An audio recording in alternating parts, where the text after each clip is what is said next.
Hello दोस्तों, I am Priya Shukla. You are watching my EVS PYQ series number 3 and this is my new YouTube channel. So please stay tuned at the last and if you like please share and subscribe to this. तो चलिए हम अपने पहले question पे आते हैं. The question is एक ही स्थान पर एक ही समय में रहने वाले एक ही प्रकार के जीवों के समूह को संदर्भित किया जाता है. तो ऑप्शन दिए, इसका सही आंसर जो होगा वो होगा जनसंख्या, पॉपुलेशन. लेकिन बचे हुए जो 3 ऑप्शन है उसका एक्सप्लेनेशन देख लेते हैं. उसका एक्सप्लेनेशन पारिस्थितिकी तंत्र. तो आप पारिस्थितिक तंत्र से क्या समझते हैं? ऐसा तंत्र जिसमें जीव और उनके पर्यावरण के बीच में क्रिया होती है, उसकी इकाई को पारिस्थितिकी तंत्र कहते हैं. और पारिस्थितिकी तंत्र शब्द सबसे पहले किसने दिया था? A.G. टेंसले ने दिया था. और पारिस्थितिकी शब्द जो था उसको हेक्ले ने दिया था. और मॉडर्न इकोलॉजी सिस्टम के जो जनक बोले जाते हैं वो ओडम जी हैं. और फिर इसके बाद नेक्स्ट में देखते हैं जैविक कारक. तो पारिस्थितिकी के 2 प्रकार होते हैं, जैविक कारक और अजैविक कारक. जो जैविक कारक है उसमें उत्पादक, उपभोक्ता और उपभोक्ता के प्रकार, शाकाहारी, प्राथमिक उपभोक्ता, द्वितीयक उपभोक्ता और तृतीयक उपभोक्ता आ जाएंगे. और अजैविक कारक में जल, वायु, मिट्टी ये सब आ जाएंगे. तो इसका जो राइट आंसर है वो होगा जनसंख्या. चलिए नेक्स्ट क्वेश्चन पे आते हैं. क्वेश्चन है वन्य जीव सप्ताह कब मनाया जाता है? तो इसका राइट आंसर है 2 अक्टूबर से 7 अक्टूबर के बीच में वन्य जीव सप्ताह मनाया जाता है.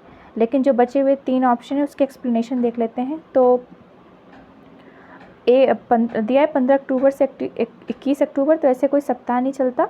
21 अक्टूबर को पुलिस स्मृति दिवस मनाया जाता है और 1 जून को विश्व दुग्ध दिवस मनाया जाता है. और तो इसका राइट आंसर हो जाएगा 2 अक्टूबर से 7 अक्टूबर. इसे टिक कर लेंगे, 2 अक्टूबर से 7 अक्टूबर. फिर इसके बाद नेक्स्ट टॉपिक पे आते हैं. धान की खेती में किस जैव उर्वरक का उपयोग किया जाता है? काऊ डंग की ग्रीन मैन्योर या केक मैन्योर या नीलहरित खाद. तो इसका राइट आंसर हो जाएगा नीलहरित खाद. जो धान की खेती होती है उसमें नीलहरित खाद का उपयोग किया जाता है. फिर इसके बाद नेक्स्ट क्वेश्चन पे आते हैं. निम्नलिखित में से कौन EVS आकलन का व्यापक संकेतक नहीं है? तो EVS के आकलन करने के संकेतक कौन कौन से हैं? तो सबसे पहले इनको देख लेते हैं. और क्योंकि इसमें पूछा हुआ नहीं है तो इसे नहीं है को देख लेंगे, क्योंकि एग्ज़ाम में बहुत जल्दी क्वेश्चन गलत हो जाते हैं. अगर हम नहीं देख पाते तो हम जो सही रहता है उस पर टिक कर देते हैं और चले आते हैं. तो EVS आकलन का व्यापक संकेतक कौन कौन से हैं? न्याय की चिंता, समानता की चिंता और सहयोग, ये सब EVS आकलन के व्यापक संकेतक हैं. लेकिन जो कॉन्सेप्ट मैपिंग होती है वो टीचिंग लर्निंग की स्किल होती है, एक टेक्निक होती है जिसमें बच्चे की ब्रेन स्टॉर्मिंग के द्वारा उसको बहुत सारी चीज़ों की ब्रेन मैपिंग के द्वारा उसको पढ़ाया जाता है. तो ये सब टीचिंग लर्निंग स्किल्स हैं, टेक्निक है और ये आकलन के संकेतक हैं. इससे बच्चे का आकलन किया जाता है. तो इसका राइट ऑप्शन हो जाएगा कॉन्सेप्ट मैपिंग. कॉन्सेप्ट मैपिंग जो है ये नहीं है EVS आकलन का व्यापक संकेतक. इसके बाद वह पक्षी जो अपने घोंसले को प्लास्टिक की थैलियों और अन्य मानव निर्मित सामग्री से सजाने के लिए जाना जाता है, क्या कहलाता है? तो इसका राइट आंसर हो जाएगा रेड काइट, लाल काइट. इसका जो आंसर हो जाएगा वो हो जाएगा रेड काइट. क्योंकि जो मोर है वो अपना घोंसला ज़मीन या झाड़ियों पर बनाता है, जो कठफोड़वा है वो पेड़ को फोड़कर पेड़ के अंदर अपना घोंसला बनाता है, और जो शुतुरमुर्ग है वो ज़मीन पर अंदर गड्ढा खोदता है, इसके बाद वहाँ अपने अंडे देता है. तो इसका जो सही ऑप्शन हो जाएगा वो हो जाएगा रेड काइट. फिर इसके बाद चलिए नेक्स्ट क्वेश्चन में आते हैं कि एंटीबायोटिक पेनिसिलिन बैक्टीरिया के खिलाफ कैसे काम करता है? तो जो एंटीबायोटिक होता है, एंटीबायोटिक की खोज अलेक्जेंडर फ्लेमिंग ने की थी. और जो एंटीबायोटिक पेनिसिलिन बैक्टीरिया के खिलाफ कैसे काम करता है, तो इसका एक्सप्लेनेशन ये है कि जो बैक्टीरिया होता है वो अपने चारों ओर एक सेल ग्रोथ बना लेता है. मतलब बैक्टीरिया अपने चारों ओर सेल कवर कर लेता है, कोशिका भित्ति बना लेता है। और जो पेनिसिलिन होती है, पेनिसिलिन जैसे ही हम लगाते हैं तो वो कोशिका भित्ति धीरे धीरे ख़त्म होने लगती है। पेनिसिलिन कोशिका भित्ति को कमज़ोर कर देता है। तो यही इसका राइट आंसर भी होगा। चलिए ऑप्शन में देखते हैं इसका आंसर क्या दिया हुआ है कि बैक्टीरिया के विकास को रोकता है, नहीं। जीवाणु के केंद्रक पर कार्य करे, नहीं। कोशिका भित्ति बनाने वाले जीवाणु प्रक्रिया को रोकता है। तो इसका सही ऑप्शन यही हो जाएगा। जो बैक्टीरिया होता है अपने चारों ओर एक सेल वॉल बनाता है, और जो पेनिसिलिन होता है उस बैक्टीरिया पर लगा देते हैं तो वो सेल वॉल को धीरे धीरे कमज़ोर कर देता है। और जो पेनिसिलिन होती है ये बहुत इंपॉर्टेंट है, सिर्फ बैक्टीरिया पर काम करती है, ये वायरस पे काम नहीं करती है। इसके बाद नेक्स्ट क्वेश्चन पे आते हैं। HC और CO ऑक्सीकरण के लिए कन्वर्टर में क्या प्रयुक्त होता है? The catalyst used in the converter for oxidising HC and CO। तो HC का फुल फॉर्म हो जाएगा हाइड्रोकार्बन। हाइड्रोजन और कार्बन से जो मिलकर बने होते हैं वो हाइड्रोकार्बन कहलाते हैं। और CO क्या है? Carbon monoxide. तो इस HC और CO ऑक्सीकरण के लिए कन्वर्टर में जो कन्वर्टर होता है वो हमेशा प्यूरीफाइंग का काम करता है। जैसे कि कोई गंदा पानी है, गंदा पानी में फ़िल्टर लगा देते हैं तो पानी फ़िल्ट्रेट होके आ रहा है। फ़िल्टर क्या आ रहा है? उसको प्यूरीफाई करने का काम करता है। उसी प्रकार से जो ये कन्वर्टर हैं वो प्यूरीफाई करने का काम करते हैं। तो HC और CO निकलती है। HC और CO जो होती है वो मेनली वाहनों से निकलती है। वाहनों से जो धुएँ निकलते हैं तो धुएँ को प्यूरीफाई करने के लिए कन्वर्टर लगा होगा, तो वो देखना है कि कौन सा कन्वर्टर लगा होता है। ऑप्शन में है कॉपर, चारकोल, रोडियम या प्लैटिनम। तो इसका सही ऑप्शन हो जाएगा प्लैटिनम। जो वाहन होते हैं उसमें कन्वर्टर प्लैटिनम लगे होते हैं, जो कि HC और CO जैसी हानिकारक गैसों को प्योरीफाई करने का काम करते हैं, मतलब जिससे ताकि कम से कम प्रदूषण हो सके। इसके बाद नेक्स्ट क्वेश्चन पे आते हैं। यदि पृथ्वी के वायुमंडल में कोई CO2 नहीं होता तो पृथ्वी की सतह का तापमान क्या होता? CO2 नहीं होता तो पृथ्वी की सतह का तापमान वर्तमान का जो तापमान है उससे कम होता। लेकिन ये भी बहुत मेन इंपॉर्टेंट टॉपिक है कि अगर वायुमंडल में CO2 ही नहीं रहेगी तो मानव का जीवन भी संभव नहीं हो पाएगा। तो इसका राइट आंसर हो जाएगा वर्तमान से कम। फिर इसके बाद नेक्स्ट क्वेश्चन ये है कि निम्नलिखित में से कौन सी संरक्षण रणनीति में सीधे तौर पर सामुदायिक भागीदारी शामिल नहीं है? तो सामुदायिक भागीदारी शामिल नहीं है। संयुक्त वन प्रबंधन ये एक सामुदायिक भागीदारी है। चिपको आंदोलन के प्रणेता सुंदरलाल बहुगुणा, जिन्होंने पेड़ काटने से रोकने के लिए पेड़ों पर लिपट गए थे, ये भी एक सामुदायिक भागीदारी है। बीज बचाओ आंदोलन ये भी एक सामुदायिक भागीदारी है। वन्य जीव अभ्यारण्यों का सीमांकन ये भी एक वन्य जीव अभ्यारण्यों का सीमांकन ये एक सामुदायिक भागीदारी नहीं है। तो इसका राइट ऑप्शन हो जाएगा ये। यहाँ पे सीमांकन की बात कर रहा है। फिर अगले क्वेश्चन में आते हैं कि the crops grown in the winter season are called. शीत ऋतु में उगाई जाने वाली फसलें क्या कहलाती हैं? तो जैसे शीत ऋतु में उगाई जाने वाली जो फसलें हैं वो रबी क्रॉप्स कहलाती हैं। और जो खरीफ की फसलें होती हैं वो मानसूनी होती हैं, जैसे कि धान होगी, वो मानसून के समय में उगाई जाएगी। खरपतवार जो अन्य अवांछित खेतों में अन्य अवांछित घास जो उगाती है उसे खरपतवार कहते हैं। चारा फसलें। फिर इसके बाद नेक्स्ट क्वेश्चन पे आते हैं। निम्नलिखित में से कौन सा जोड़ा सही नहीं है?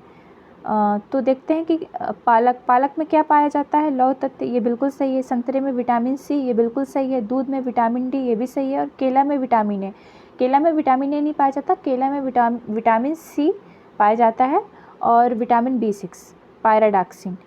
तो इसका सही आंसर होगा केला में विटामिन A नहीं पाया जाता।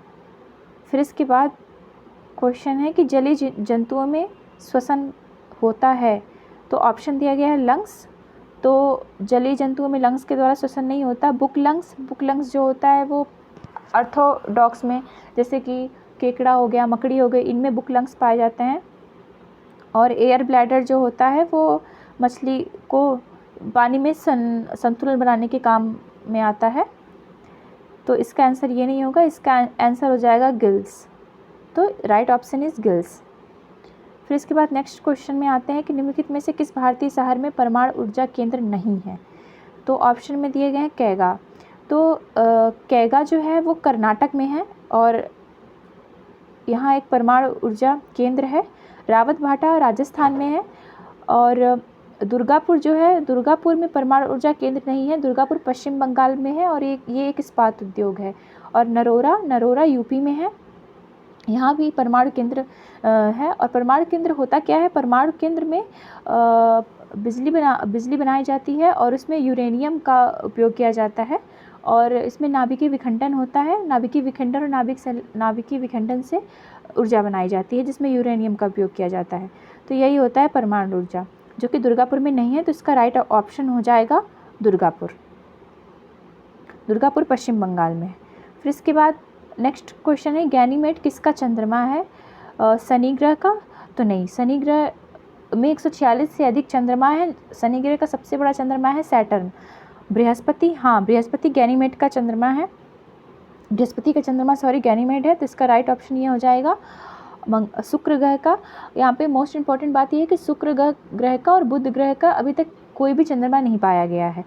और मंगल ग्रह का, तो मंगल ग्रह का फोबोस और डिबोस 2 चंद्रमाएँ हैं। तो उसका राइट ऑप्शन हो जाएगा बृहस्पति। गैनीमेड बृहस्पति का चंद्रमा है। फिर इसके बाद जापानी अंतरिक्षयान हायाबुसा 2 दिसंबर 2020 में डैश के नमूने के साथ पृथ्वी पर लौट आया। तो ये 2020 के करंट अफेयर का क्वेश्चन है और इसका राइट ऑप्शन है रयुगु एक एस्टेरॉइड था, क्षुद्र ग्रह था, जिसका सैंपल हायाबुसा 2 दिसंबर 2020 को लेकर पृथ्वी पर लौटा था।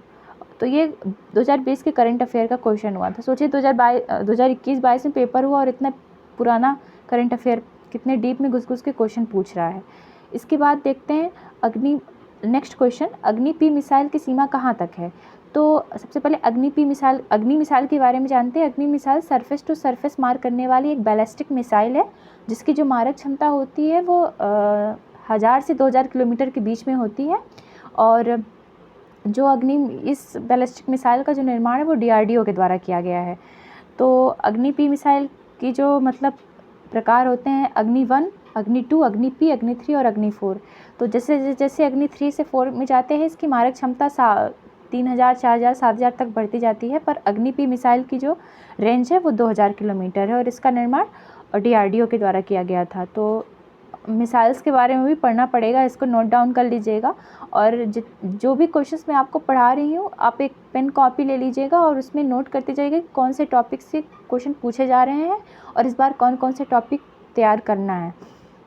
PYQ देख के बहुत ज़्यादा इसका एस्टिमेट लगाया जा सकता है कि इस बार कैसे क्वेश्चन बनेंगे और कहाँ से पढ़ें।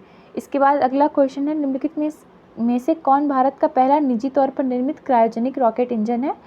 तो भारत का पहला निजी तौर पर निर्मित क्रायोजेनिक रॉकेट इंजन धवन 1 है, जिसको भारत की निजी company Skyroot Aerospace ने बनाया था। इसे DRDO ने नहीं बनाया था, इसमें कंफ्यूज नहीं होना है। और इसके बाद नेक्स्ट क्वेश्चन पे आते हैं, निम्नलिखित में से कौन उत्तर कोरियाई मिसाइल है? जिनपिंग ZG नहीं, इसका राइट आंसर है हायसोंग 12। ये एक उत्तर कोरियाई मिसाइल है। ये सब देख के कंफ्यूज नहीं होना, कोरिया अनएंटोल ये कोई मिसाइल नहीं है। इसका राइट आंसर है हासोंग 12। वो दिया हुआ ही है कंफ्यूज करने के लिए, ताकि आप इस पर आंसर टिक कर दें। इसके बाद अंतरिक्ष यान द्वारा खोजा जाने वाला पहला ग्रह निम्न में से कौन सा है? तो अंतरिक्ष यान द्वारा पहला ग्रह खोजने वाला पहला ग्रह जो है वो शुक्र को खोजा गया था। तो इसका राइट आंसर हो जाएगा शुक्र। फिर इसके बाद निम्नलिखित में से कौन मोटा अनाज नहीं है? ज्वार, बाजरा, रागी या गेहूँ? तो गेहूँ एक मोटा अनाज नहीं है। जो मोटा अनाज को श्रीअन्न भी बोला जाता है। इसके लिए भारत सरकार द्वारा बहुत सारी पहल शुरू की गई है और मोटा अनाज को खाने से बहुत सारे शारीरिक फ़ायदे भी बहुत हैं, क्योंकि और मोटा अनाज की सबसे बड़ी खासियत ये है कि इसमें बहुत ज़्यादा पानी की आवश्यकता नहीं है।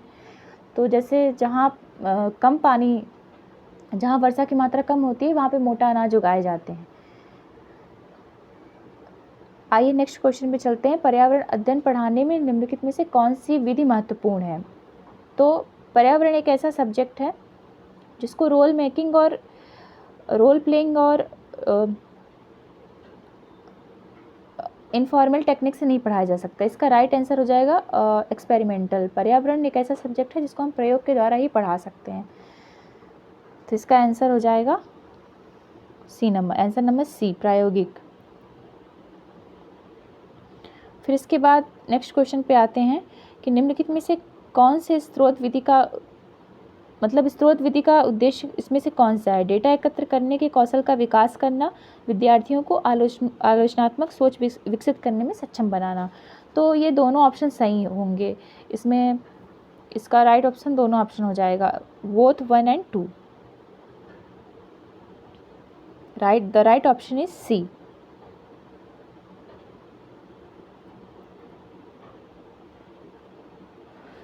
फिर इसके बाद नेक्स्ट क्वेश्चन पे आते हैं कि अनुशासनात्मक शब्दों में नियोजन को क्या बोला जाता है? मतलब कि डिसिप्लिन का जो टर्म है उसमें प्लानिंग क्या रोल निभाता है? तो प्लानिंग का मतलब होता है कि मैनेजमेंट टेक्निक्स पर काम करना आप में। अगर आप डिसिप्लिन है तो आप उसमें कौन सी प्लानिंग करेंगे, तो मतलब एक कैसे मैनेजमेंट करेंगे। तो नियोजन टर्म का मतलब हो जाएगा प्रबंधन तकनीक। यहाँ कार्यान्वयन तकनीक नहीं होगा, स्व विकास की तकनीक ये भी नहीं होगा, व्याख्या कौशल ये तो पूरी तरीके से गलत है। फिर इसके बाद नेक्स्ट क्वेश्चन में आते हैं कि अच्छा ओजोन वायुमंडल की किस परत में पाई जाती है? जो गुड ओजोन है, तो सबसे पहले ये जान लेते हैं कि ओजोन पाई किस में जाती है। तो ओजोन स्ट्रेटोस्फीयर समताप मंडल में पाई जाती है, क्योंकि जो क्षोभ मंडल है उसमें ये वायुमंडल की सबसे पहली परत है और इसमें बहुत सारी गैसें, धूल कण सब क्षोभ मंडल में ही पाए जाते हैं, जैसे कि ऑक्सीजन, नाइट्रोजन जैसी गैसें, ये सब क्षोभ मंडल में पाई जाती हैं।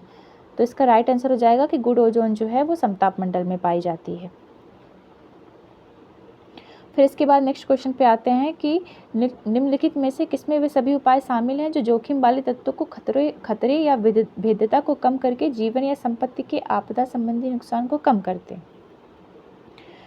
तो इसका हो जाएगा राइट आंसर आपदा जोखिम प्रबंधन। ये तो सीधा सीधा सा है, समझ में आ रहा है कि इसका आंसर यही होगा, आपदा जोखिम प्रबंधन।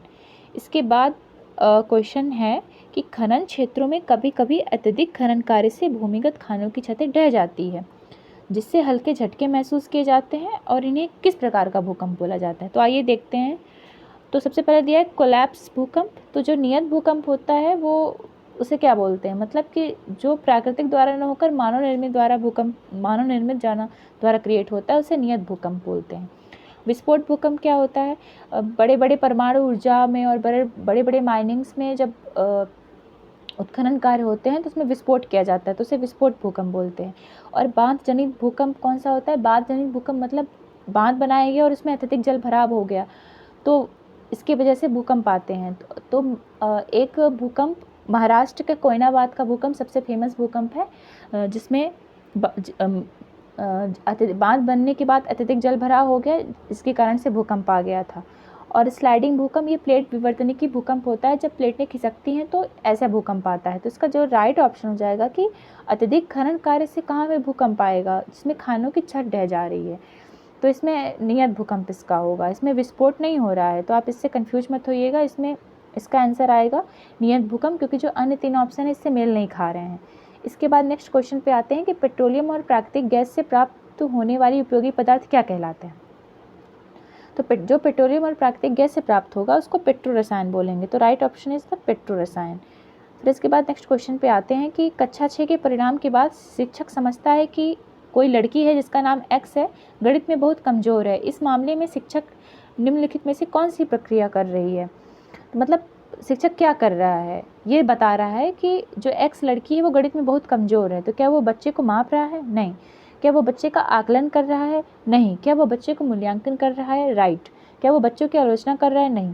यहाँ पे जो एक टीचर है जो ये बता रहा है कि गणित विषय में कमज़ोर है, ये बच्चे का आकलन नहीं मूल्यांकन कर रहा है। सबसे पहले आकलन और मूल्यांकन में डिफरेंस समझना पड़ेगा। आकलन का मतलब होता है कि बच्चे की प्रगति की रिपोर्ट देना, और क्लास ख़त्म होने के बाद उसका आकलन होता है। लेकिन एक वार्षिक या परिणाम या जो अर्धवार्षिक परिणाम घोषित किए जाते हैं बच्चों का ऑल ओवर मूल्यांकन होता है। तो यहाँ पे जो गणित का जो टीचर है वो ये बता रहा है कि जो बच्ची है वो गणित में कमज़ोर है, उसका एक पोर्टफोलियो तैयार करके मूल्यांकन दे रहा है उसका, ना कि आकलन करना है। तो आकलन और मूल्यांकन में बहुत बारीक सा डिफरेंस होता है, और जिससे हम कंफ्यूज हो जाते हैं और इसको समझना पड़ेगा कि मूल्यांकन और आकलन क्या होता है।